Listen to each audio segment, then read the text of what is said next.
Hello दोस्तों and welcome to sleepy classes. आपके lecture पे बढ़ने से पहले मैं आपको बस बता देना चाहती हूँ about a couple of our tailor made courses जो कि बनाए गए हैं keeping in mind the important requirements for political science and international relations optional के स्टूडेंट्स। ना बहुत ही ज़्यादा ज़रूरी है उन बच्चों के लिए जो कि एक बार ऑप्शनल पढ़ चुके हैं कि आप अपनी तैयारी को भूल ना जाएं, बल्कि कंटिन्यूसली उसको रिवाइज करें एंड बिल्ड अप करें। एंड इसी के लिए हम लेके आए हैं हमारा क्वालिटी इंप्रूवमेंट प्रोग्राम फॉर 2022, जहां पे इंपॉर्टेंट सिलेबस के टॉपिक्स क्वेश्चन आंसर फॉर्मेट में कवर करवाए जाएंगे। साथ ही में यहाँ पे अवेलेबल होंगे half length current issues as well as full length test. इसके अलावा academic and strategic mentorship by selected officer candidates भी अवेलेबल की जाएगी। तो एक बहुत ही बढ़िया सेल्फ स्टडी प्रोग्राम आपको अपने गोल के पास लेके जाने के लिए। इसके अलावा अगर आप एक ऐसे स्टूडेंट है जो कि कंटिन्यूसली आंसर राइटिंग प्रैक्टिस नहीं कर रहे हैं, तो आपके लिए मार्क्स सिक्योर करना डिफिकल्ट होगा। And that is why practice को, आंसर राइटिंग को एक हैबिट बनाने के लिए हमारा डेली आंसर राइटिंग प्रोग्राम है जो कि वैलिड है टिल मेंस 2024, जहां पे ओवर 150 प्लस क्वेश्चंस प्रोवाइड किए जाएंगे, 72 जिसमें डेली देंगे। देन इसके अलावा 4 हाफ लेंथ टेस्ट है और 2 फुल लेंथ टेस्ट भी हैं। साथ ही में अवेलेबल है model answers, video solutions, academic and strategic mentorship. यहाँ पे आपके पास ऑप्शन है अगर आप अपने आंसर्स चेक करवाना चाहते हैं फॉर इंप्रूवमेंट, या फिर खुद ही असेस करना चाहते हैं मॉडल आंसर्स के थ्रू। लास्टली वेरी इंपॉर्टेंटली, अगर आप बिगिनर हैं तो अपने टाइम का अच्छा यूज करने के लिए जरूरी है आप एक होलिस्टिक प्रिपरेशन करें। और इसी को माइंड में रखते हुए हमने एक कॉम्प्रिहेंसिव कोर्स बनाया है जहां पे मल्टीपल सोर्सेस को इकट्ठा करके हमने डिटेल्ड वीडियो लेक्चर्स तैयार किए हैं। राइट, ये लेक्चर्स जो है कॉम्प्रिहेंसिवली आपको हर टॉपिक ऑफ द सिलेबस के ऊपर ढेर सारा ज्ञान देते हैं अलोंग विद पीडीएफ्स। साथ ही साथ में मंथली करंट अफेयर्स लेक्चर्स भी है ताकि जो डायनामिक इवेंट्स है आप उनको ना भूलें। टेलीग्राम ग्रुप है dedicated for doubt resolution. Weekly test है, मतलब हर हफ्ते आप एक मिनी टेस्ट देंगे, प्लस 4 हाफ लेंथ टेस्ट देंगे, प्लस 2 फुल लेंथ टेस्ट देंगे कंप्लीट सिलेबस का। इसी के साथ आपके पास model answers and video solutions भी अवेलेबल किए जाएंगे। अगर आप अपना आंसर्स को चेक करवाना चाहते हैं तो आप हमारा विद इवैल्यूएशन बैच ज्वाइन कर सकते हैं, और अगर आप सिलेक्टेड ऑफिसर कैंडिडेट से मेंटरशिप चाहते हैं तो आप मेंटरशिप का हिस्सा बन सकते हैं। Last but not the least, अगर आपका सब कवर्ड है बट करंट अफेयर्स से आप डरते हैं, तो करंट अफेयर्स का पीएसआईआर का कोर्स आपके लिए बनाया गया है, जहां पे पॉलिटिकल साइंस स्पेसिफिक ऑप्शनल के लिए जो करंट इश्यूज है मंथली बेसिस पे उसे कवर करवाया जाएगा, ताकि आप भी अब इस डायनामिक ऑप्शनल से घबराएं नहीं। राइट, तो अगर आपको लगता है कि ये आपकी हेल्प साबित कर सकते हैं, आपको मार्क्स दिलवा सकते हैं जो कि हुआ है with a number of our toppers, तो जाइए और कॉल कीजिए 1800-893-043 पे, या फिर आप हमारी वेबसाइट को विजिट कर सकते हैं। Now let's move on towards today's lecture. Next जो हमारा approach, critical approach to IR है, is the post structuralist school of IR. ठीक है, अगेन 1980s जैसे जैसे पोस्ट स्ट्रक्चरलिज्म की पॉलिटिकल थ्योरी में बढ़ावा हुआ, उसी तरह से पोस्ट स्ट्रक्चरलिज्म को आईआर में भी जो है वो इंक्लूजन मिली, चाहे वो फेमिनिस्ट के थ्रू हो या फिर एक पूरे अलग स्कूल के थ्रू। राइट, तो पोस्ट स्ट्रक्चरलिज्म का आइडिया ही क्या है कि जो हम एक आइडिया ऑफ नॉलेज, या जिसको हम ऑब्जेक्टिव ट्रूथ मानते हैं, वो ऑब्जेक्टिव ट्रूथ जो है गिवन नहीं है, but itself is a product of a certain kind of ideology, of a certain kind of power relations, of a certain kind of inclusions and exclusions. Right, so ये idea जो है post structuralist आगे रखने की कोशिश करते हैं। Right, तो फॉर एग्जाम्पल अगर वो बोलते हैं कि अगर eastern civilizations are seen as being backward looking, right, ये क्या है, this is based on the idea of a western knowledge. Right, क्योंकि उनका मानना है कि सिर्फ जो हमारी नॉलेज है दैट इज वर्थवाइल। राइट, जो ईस्टर्न सिविलाइजेशंस की जितनी भी पुरानी नॉलेज आती जा रही है, that is just a bunch of hullabaloo. Right, that does not make sense, that does not account for credible scientific knowledge. Right, तो ये आइडिया जो है पोस्ट स्ट्रक्चरलिस्ट जो है अब इसको अंडरलाइन करने की कोशिश करते हैं। ठीक है, अब उनका जो क्रिटिसिज्म है कि आपकी जितनी भी फाउंडेशनल थ्योरीज है, फाउंडेशनल थ्योरीज कौन सी हो गई, इंक्लूडिंग रियलिज्म हो गई, इंक्लूडिंग लिबरलिज्म हो गई, इनफैक्ट इवन मार्क्सिज्म, ये क्या क्लेम करते हैं कि भैया हमें ट्रूथ पता है, हमें साइंटिफिक नॉलेज पता है, अगर तुम हमारे पाथ पे चलोगे ऐसे ही काम होगा, राइट। सो ये क्या है, ये फाउंडेशनलिस्ट नॉलेज है। On the other hand critical theories like post structuralism anti foundationalist है। इनका क्या कहना है कि जितनी भी नॉलेज बनती है, knowledge itself is a result of power relations. So if we look at various languages, if we look at various symbols, they are all based on this idea of knowledge, right? तो for example हमने बहुत बार अब बात चलती है ना कि why is everything associated with the color black always in such a negative connotation, right? तो उसमें बातचीत होना कि ये भी एक racial power relations जो है उसकी extension थी। that is why the idea कि blacklist, अब वो कह रहे हैं we have to take this word out, ये गलत है टू ब्लैकलिस्ट समवन। क्यों? ब्लैक के साथ अपने एसोसिएट ही क्या कर दिया है, नेगेटिविटी, कि कुछ गलत हो रहा है, कुछ बुरा हो रहा है, राइट। तो इसी तरह से सारे वर्ड्स, सारे सिंबल्स अगर हम देखते हैं, ये पावर रिलेशंस हैं, राइट। सो फॉर एग्जांपल जैसे कि अगर हम एक वो जो नाजी हैंड वेव है, राइट, कि सामने करना हाथ और एकदम सीधा खड़ा करना, वो सिंबल ही इनफ है to tell us about the पूरा रिलेशन बिहाइंड इट। ठीक है, तो इसीलिए लैंग्वेज एंड सिंबल्स खुद जो है पावर रिलेशंस की एक देन होते हैं। अब पोस्ट स्ट्रक्चरलिस्ट इसी तरह से ये जो वेरियस थ्योरीज हैं, चाहे वो आईआर की थ्योरीज हो, उनको डीकंस्ट्रक्ट करने की कोशिश करते हैं to understand what are the power mechanisms working behind them. Judith Butler जो कि एक पोस्ट स्ट्रक्चरल स्कॉलर है, उनका नोशन ऑफ परफॉर्मेटिव यहाँ पे इंपॉर्टेंट हो जाता है।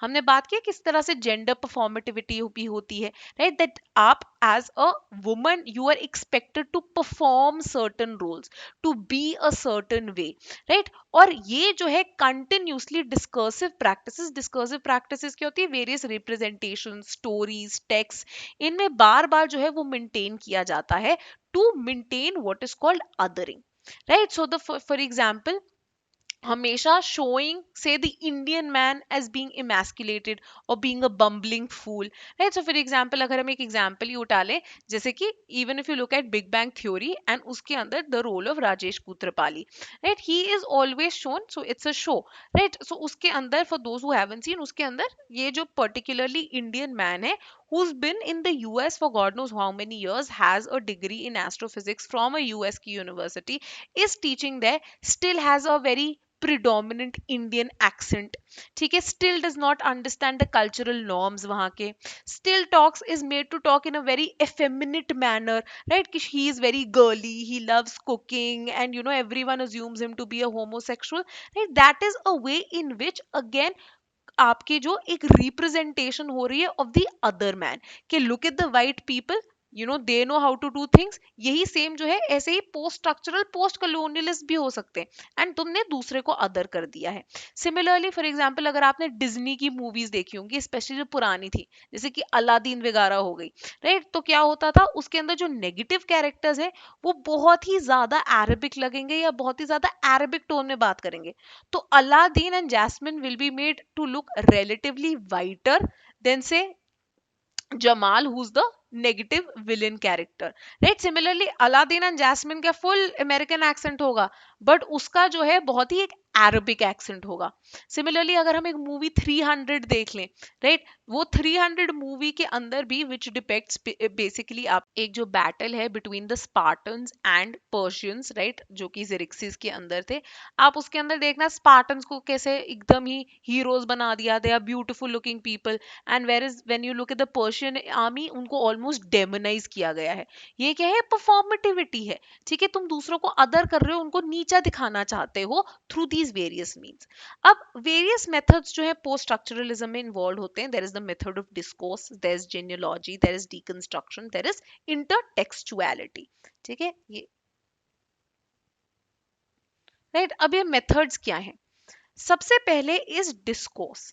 डिस्कोर्स क्या होता है? डिस्कोर्स इज बेसिकली जिस तरह से हम बात करते हैं, जिस तरह से हम चीजें समझते हैं, जिस तरह से हम नॉलेज को देखते हैं, राइट। अब हम बात करते हैं कि लैंग्वेज जो है It is language which helps us make sense of the word, right? If I can't talk in a language which you understand, या फिर नीचे subtitles ना हो, आपको कुछ समझ में नहीं आएगा, right? हम एक दूसरे के actions को कैसे समझ पाते हैं, right? हम एक दूसरे की बातचीत को कैसे समझ पाते हैं?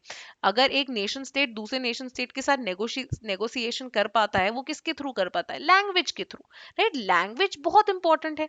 इनफैक्ट लैंग्वेज के ही थ्रू किसी स्टेट को लेजिटिमेसी मिल सकती है, फॉरेन पॉलिसी हो सकती है। सो ये क्या है कि सब the way in which language is framed becomes very important. अब यहीं पे हम डिस्कोर्स के आपको वेरियस एग्जांपल्स देंगे जिसको पोस्ट स्ट्रक्चरलिस्ट पॉइंट आउट करेंगे। फॉर एग्जाम्पल वो बोलेंगे this new term coined by western entities, western countries led by USA, called war on terror after 9/11। ठीक है, वॉर ऑन टेरर है ये। Even though they were attacking states like Iraq and Afghanistan and उनको undermine कर दिया, but इन्होंने क्या बोला, हम स्टेट को थोड़ा अटैक कर रहे हैं, ये तो एक नॉन स्टेट एंटिटी है ऑन टेरर, हम इनफैक्ट वर्ल्ड को ज्यादा सिक्योर बनाने के लिए टेररिज्म को अटैक कर रहे हैं। या फिर अगर हम यही एग्जांपल ले ले फॉर ह्यूमैनिटेरियन इंटरवेंशन या रिस्पॉन्सिबिलिटी टू प्रोटेक्ट, यही अगर कोई और country, if we imagine China, right, एक साउथ चाइना सी में बिलिजरेंट एक्ट कर रहा या कहीं और जो है असर्ट कर रहा अपनी पावर को, उसको हम टेरिटोरियल अग्रेशन बुलाएंगे। उसको even western countries will term it as territorial aggression और trying to interfere within the sovereign space of another entity. But जब वेस्टर्न कंट्रीज उसको करती हैं, because there is a certain discourse उसके around जो उन्होंने इवॉल्व कर दिए, हम उसे रिस्पॉन्सिबिलिटी टू प्रोटेक्ट बना बुलाते हैं। ठीक है, तो इस तरह से वो बताते हैं कि क्या लैंग्वेज के अंदर भी पावर रिलेशंस जो कि एग्जिस्ट करते हैं आईआर में। एंड इनके लिए हमें जरूरत है, दे से पोस्ट स्ट्रक्चरल स्कॉलर्स, हमें जरूरत है कि हम इन्हें डीकंस्ट्रक्ट करें, right? We need to understand what this language, what this terms, what this symbols stand for, right? So for example वो पॉइंट आउट करते हैं किस तरह से सैमुअल हंटिंगटन की क्लैश ऑफ सिविलाइजेशंस के कारण एक उन्होंने imperative बना दिया है that there will be a clash between modern western liberal order and islamic civilization। तो अब वो ये नहीं बोल रहे कि say by interfering in Iraq or Afghanistan we won't call that western terrorism, but a retaliation or say formulation of Taliban or the kind of acts have been done, तो हम associate कर देते हैं इस्लाम को along with टेरर, राइट? और natural corollary ही एक तरह से बन गई with in the entire discourse that it is Muslim terror, Islamic terror, rather than terrorism जो कि किसी भी कल्चर, किसी के भी साथ जो है वो जुड़ सकता है, राइट? तो तभी हम बोलते हैं कि अगर यूएसए के अंदर there is a white extremist who enters a church and fires on people, or there is another white teenager who goes ahead and does a gun shooting in the school, that person is not labeled a terrorist, right? They will be called, it will be called a gun shooting incident, right? It will be called a gun incident, but it will not be called a terrorist incident, right? So again ये naming और language का जो है कितना बड़ा impact आता है। Similarly the association with Orientalism, कि अगर Oriental society है मतलब प्रिमिटिव ही है, मतलब बैकवर्ड ही है। जाक डेरिडा अपनी डीकंस्ट्रक्शन की इसी टेक्निक को अपनाते हैं और वो कहते हैं whenever you look at language it is made up of dichotomies। dichotomies क्या होती है? Opposites, black white, light dark. ठीक है, उसी तरह से अब हम क्या देखते हैं आयर में? Developed, under developed. And it's not like कि ये डाइकोटमीज जो हैं, ये जो ऑपोजिशंस हैं, ये बस मैटर ऑफ फैक्ट है, ये वैल्यू लेडन है। You want to be developed and not be underdeveloped. Black has a connotation of negativity, तभी हम कहते हैं ना ब्लैक लिस्ट होना। ठीक है, वहीं आपका जो है उसी तरह से लाइटनेस का क्या है? एक पॉजिटिव कॉनोटेशन है। तो ये वैल्यू लोडेड होते हैं, राइट? तो हम ऐसे डाइकोटमीज को जो कॉमन सेंस मानते हैं कि हाँ डेवलप्ड होना मतलब बेटर होना, वाइट होना मतलब बेटर होना, we don't understand the values जो कि इनके पीछे आए हैं एंड जो पावर रिलेशंस इनके पीछे जो हैं वो काम कर रहे हैं, राइट? सिमिलरली एक और कॉन्सेप्ट जिसकी बात की जाती है दैट इज जिनियोलॉजी। जिनियोलॉजी हम बोलते हैं जिनियोलॉजी अपनी ट्रेस करो, हिस्ट्री अपनी ट्रेस करो। तो जिनियोलॉजी इन पोस्ट स्ट्रक्चरलिज्म का क्या मतलब होता है कि आप समझिए कि एक कॉन्सेप्ट को किस लिए बनाया गया है, किसने बनाया है और किस काम के लिए बनाया, राइट? तो जैसे कि हम ओरिएंटलिज्म की अगर हम बात करते हैं, ओरिएंटलिज्म जो टर्म है क्या हमने बनाया, ईस्टर्न सिविलाइजेशन वाले लोगों ने बनाया? नहीं, इसको किसने बनाया? वेस्टर्न सिविलाइजेशन के लोगों ने बनाया है। तो ऑब्वियसली उसकी जो वैल्यू रिलेशन होगी that will be from their perspective. So if they think Eastern civilizations to be bad, to be backward, to be to be backward looking, to be primitive, then Orientalism को उन्होंने ये term दे दिया है जो कि हम भी ओरिएंटलिज्म के साथ यही सब एसोसिएट करने आ गए हैं. And this requires, Julia Kristeva बोलती है, इंटरटेक्सचुअलिटी. याद है हमने post colonial post structuralist feminism में भी किया था that you have to understand कि पूरा world is organized by what? Texts. Text as in हमें वर्ल्ड के बारे में कैसा पता लगता है ना? न्यूज़पेपर पढ़ के, मैगजीन पढ़ के. या टेक्स्ट जो है, अभी आपके पीडीएफ जो है वो भी टेक्स्ट हो सकते हैं, कोई यूट्यूब की वीडियो है वो भी एक टेक्स्ट की तरह हो सकती है. ठीक है, तो ये टेक्स्ट जो है इनके भी कोई कनेक्शंस आता है. कौन ये टेक्स्ट लिख रहा है, कौन इसको बता रहा है, बहुत ज्यादा जरूरी है कि हम इन चीजों को समझे सो दैट वी अंडरस्टैंड कि ये किस तरह से आ रही है. राइट, तो तभी हम बोलते हैं ना, अरे ये तो चैनल्स जो हैं ये गवर्नमेंट कंट्रोल्ड हैं, ये चैनल्स जो हैं तो एक्सट्रीमिस्ट चैनल्स हैं. या फिर यूएसए में अगर हम बात करते हैं, फॉक्स न्यूज तो है ही जो कि ट्रम्प को बढ़ाते चढ़ा के बात करती रहेगी और बाइडेन को जो है नेसेसरली नीचे ही दिखाएगी. So intertextuality helps you look at this text and उसके पीछे के मतलब क्या है. राइट, हाउएवर इसको भी क्रिटिसाइज किया जाता है कि ऑफन डिस्कोर्स के बाहर, टेक्स्ट के बाहर, लैंग्वेज के बाहर रियल लाइफ में क्या हो रहा है उसको तो ये देखते ही नहीं है. राइट, साथ ही में बहुत ही ज्यादा फिलोसफिकल है, बहुत ही बड़े बड़े टर्म्स है, so it's often very difficult to understand. And IR में डे टू डे यूजेज के अंदर ये यूज नहीं किया जाता. Then we have post colonialism. अब पोस्ट कलोनियलिज्म हमने पहले भी किया हुआ है, पोस्ट कलोनियलिज्म हमने पॉलिटिकल थ्योरी में ही किया है. इसी आइडिया को वो आईआर में अपनाते हैं और कहते हैं किस तरह से इंटरनेशनल रिलेशंस का जो पूरा ही डिसिप्लिन है, हमने पहली बात की, इनफैक्ट यूएस के जो स्कूल हैं उन्होंने ही मेजर पिच दी थी to international relations. Even though there is the Copenhagen school, there is the English school, but एक मेजर जो है आपका यूएसएस के स्कूल से आया है. तो एक बहुत ही वेस्टर्न यूरोसेंट्रिक आइडिया है of international relations. So it is western Europe plus USA which is the end all of international relations. बाकी सबको ये अदर करते रहते हैं, बाकी सबकी कोई वैल्यू नहीं है ऑन वेरियस ग्राउंड्स. राइट, अब यहीं पे वो कहते हैं कि even when you look eight colonialism, आप सिर्फ उसको मटेरियल एक्सप्लॉयटेशन के वे में नहीं देख सकते. इसके बारे में हमने पहले भी बात की थी, जैसे कि गायत्री स्पिवाक करती हैं that it wasn't just physically controlling the colonies, it wasn't just that कि इंडिया के अंदर ड्रेन ऑफ वेल्थ कर दिया था, but civilizational colonialism also. that अभी भी we believe that if we speak smoothly in English, that we have a certain kind of accent, if we have a rich vocabulary, then there are chances that we are better, we are more modernized, we are better educated than someone who does not speak in English language. Right, there might be chances कि वो हिंदी में या अपनी regional भाषा में हमसे ज्यादा जानते हो, but we will believe कि नहीं, कि because we speak English that is why we are better. तो इतना ज्यादा एक कलोनियल होल्ड आ गया है सिविलाइजेशनली भी. ठीक है, तो इसीलिए हम कहते हैं कि ये सिविलाइजेशनल वर्ल्ड जो है अभी भी हम कॉलोनाइज्ड हैं. So that is why we say in our emotional, in our mental, in our civilisational constructs हम अभी भी एक पोस्ट कलोनियल वर्ल्ड में जी रहे हैं. तभी हम इसको पोस्ट कलोनियल बोलते हैं, जहां पे अब मटीरियल और इकोनॉमिक फोर्सेस में न्यू कलोनियल फोर्सेस जो है काम करने आ गई हैं.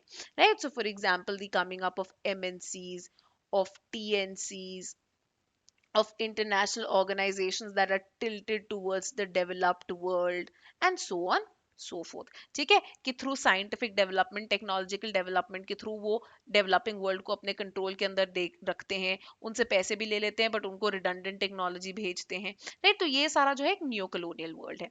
Edward Said, who is now regarded as one of the most important post colonial scholars, वो बात करते हैं कि किस तरह से ये यूरोसेंट्रिक वैल्यूज एंड थ्योरीज जो हैं वो वेस्टर्न कल्चर की डोमिनेंस और हेजेमनी इस्टेब्लिश करती हैं. रिमेंबर हमने पोस्ट स्ट्रक्चरलिज्म में अभी ही किया the idea of Orientalism. By telling us कि Oriental civilization is bad, they necessarily वो क्या करना चाहते हैं कि अगर तुमने डेवलप होना है, you have to become more like us. Western culture, Western hegemony को वो दिखाते हैं और उनको बेहतर मानते हैं. राइट, तो एडवर्ड साइद उसी टर्म में इस कलोनियलिज्म की बात, इस ओरिएंटलिज्म की बात करते हैं कि किस तरह से ओरिएंट एंड ऑक्सीडेंट ऑक्सीडेंट क्या होता है, आपका वेस्ट, ओरिएंट इज ईस्ट। इनके बीच में डाइकोटमी इस्टेब्लिश कर दी गई है, जहाँ पे ओरिएंट को क्या बोलता है, हम अभी बोलते हैं ना कि चाहे इंडिया इतने आगे आ गया हो, पर अभी भी बोलते हैं ओहो इंडिया क्या है, मिस्टिसिज्म के लिए, स्पिरिचुअलिटी के लिए, योगा के लिए, इन सारी चीजों के लिए आना है। स्लम डॉग मिलियनेयर में भी टॉक अबाउट कितनी एक स्टीरियोटिपिकल इमेज बनाई गई थी इंडिया की, राइट, कि अभी भी अगर हम बात करते हैं तो लोगों को ये नहीं पता होता बॉम्बे एंड दिल्ली कितनी दूर है, राइट। तो ये आइडियाज जो हैं, एक cultural stereotyping without actually knowing the true culture, the true social background of a country, right, वो जो है ये ओरिएंटलिज्म के अंदर रिफ्लेक्ट होता है, राइट। शायद इसी चीज की बात करते हैं कि किस तरह से ये जो पूरा डिस्कोर्स है वो वेस्टर्न लैंग्वेज द्वारा डोमिनेटेड है, एंड उनके पास पावर है अब कि वो ही है जो नॉन वेस्टर्न रिप्रेजेंटेशंस को जो है कंट्रोल करते हैं, राइट। तो जैसे कि हमने पहले भी एग्जाम्पल दिया था कंस्ट्रक्टिविज्म में भी,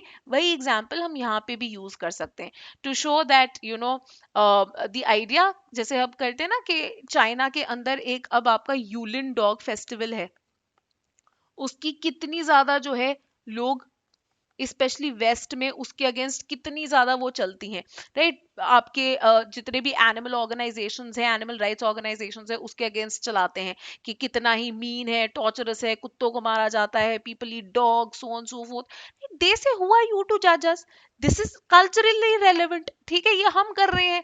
तुम लोग जो अपने गाय को जिस तरह से ट्रीट करते हो, the way that you have huge farms, right, where cows, pigs, the way that they are killed in huge quantities because you guys happen to be such huge meat consuming countries, वहां पे तो आप नहीं लगाते ये सब कि भाई ये एनिमल राइट्स की बात करो, ये मत करो, वो मत करो, राइट। तो ये क्या है, ये नॉन वेस्टर्न रिप्रेजेंटेशंस को कि if it's happening in an eastern country then it's bad, it's torturous, but if it's happening in the west then it's okay, right.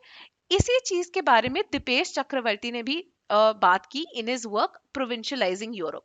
अब यहाँ पे वो क्या कहते हैं, यहाँ पे वो पोस्ट कलोनियल कंट्रीज जो अप्रेस्ड, जो सप्रेस्ड ग्रुप्स हैं, उनको बोलते हैं now the time has come that U turn tables, now that you have emerging economies, now that you have greater relevance, अब आप जो है अपनी काउंटर डोमिनेंस बनाने की कोशिश करो, right. So he gives example of groups like OPEC जो आपके ऑयल प्रोड्यूसिंग इकोनॉमीज हैं, नैम नॉन अलाइंड मूवमेंट, आपका ब्रिक्स, आसियान, राइट। वो बोलते हैं ये सारे ग्रुपिंग्स को they need to show them that we are better than you और that we can do this in a much better manner, कि तुम्हारी जो वेस्टर्न कंट्रोल ऑर्गेनाइजेशंस थी they didn't make our lives better, so now time has come for us to lead the way, right. तो इसके अंदर for example अगर हम BRICS bank की बात करें, it was shown as countering the kind of hegemony जो कि वर्ल्ड बैंक एंड आईएमएफ जो है वो इंजॉय करते हैं, राइट। साथ ही में ये कहते हैं कि post colonialism egalitarianism, social justice and solidarity के ऊपर जो है बात करता है, एंड यही चीजों के ऊपर वो स्ट्रेस करते हैं कि किस तरह से western countries, right, P5 dominate करते हैं यूएनएससी को, राइट, डिस्पाइट हैविंग इतनी लंबी हेजेमनी, अभी भी they haven't been able to make the world a more egalitarian place. Furthermore, they also stress आपके जो पोस्ट colonial scholars like Homi Bhabha, right, ये बात करते हैं ऑफ हाइब्रिडिटी एंड फ्लूइडिटी, जैसे वो हाइब्रिड आइडेंटिटीज की बात करते हैं कि अब इतना ज्यादा डायस्पोरा है, right. You have the vice president Kamala Harris who happens to be of Indian origin, right. तो ये क्या है, कह रहे you have post colonial society से निकले लोग who are now living in developed countries, right, but obviously उनके दिमाग में अभी भी कुछ ऐसे एंटिटीज हैं, राइट, जहां पे they have to negotiate between this hybrid culture of being brown yet inhabiting a white place, right. And किस तरह से हम अपने कल्चर को वहां पे लेके जाते हैं, किस तरह से हम उसको अंडरस्टैंड करते हैं, that is a part of multiculturalism and this hybridity, ठीक है। तो इसी तरह से पोस्ट कलोनियलिज्म जो है चैलेंज करता है इंटरनेशनल रिलेशंस का जो एक यूरोसेंट्रिक टॉप डाउन अप्रोच है, स्पेशली जो कि main stream theories realism and liberalism के थ्रू आता है, राइट। दे से कि आप रियलिज्म एंड लिबरलिज्म के अंदर जो एक आइडियाज दिखाते हैं those are again very Anglo centric, they are very western world centric. आपने कभी जो कॉलोनियल वर्ल्ड है उनके एक्सपीरियंसेस के बारे में बात ही नहीं की है। And specially when you compare the western world, the non colonised world with the colonial world, there is a major difference in behavior that you see, right? तो यहाँ पे सबसे बड़ा एग्जांपल जैसे कि है एनपीटी का, right? That is why India refuses to sign it. India बोलता है ये डिस्क्रिमिनेटरी है, राइट? कि अब आप नॉन प्रोलिफरेशन लगाना चाहते हो जितने भी ये पोस्ट कॉलोनियल स्टेट्स है, राइट? कि तुम्हारे पास आर्म्स नहीं होने चाहिए, बट क्योंकि उससे बड़ा इनसिक्योर बन रहा है world, but you are ready to give up your arms, you want to possess, the western countries mainly want to possess the nuclear arms, but they don't want the post colonial societies to have them, right? Why this inequality, why this discrimination, right? On the other hand जो आपके post colonial scholars हैं उनका भी criticism आता है, right? इनको ये criticise करते हैं कि आप बड़ी बैकवर्ड लुकिंग हो, आप फालतू में वेस्ट को क्रिटिसाइज करते जा रहे हो, इंस्टेड हम तो आपको दिखा रहे हैं आप में भी क्या कमी है, so you should be self reflecting and introspect करना चाहिए आपको कि आपके क्या रीजंस है कि अभी भी आपकी कंट्रीज जो है इतनी पुअरली गवर्नड है, right? So you need to do something about that, right? So and plus this है कि आप बाकी चीजों पे उतना फोकस नहीं करते हो, आप आइडेंटिटी एंड कल्चरल पॉलिटिक्स पे ज्यादा फोकस करते रहते हो विदाउट लुकिंग एट से other aspects of military, other aspects of economic development and war, right, which are just as important in international relations. However, Gayatri Spivak and Aijaz, right, these are two post-colonial scholars, ये इसको भी reject करते हैं इस critic को, and वो कहते हैं कि आप देखिए आईएमएफ को, डब्ल्यूटीओ को, राइट, ये सारी न्यू कॉलोनाइजिंग फोर्सेस हैं, जितने भी ये इंस्ट्रूमेंट्स हैं जो कि वेस्टर्न हेजेमनी को सस्टेन करके रखना चाहते हैं।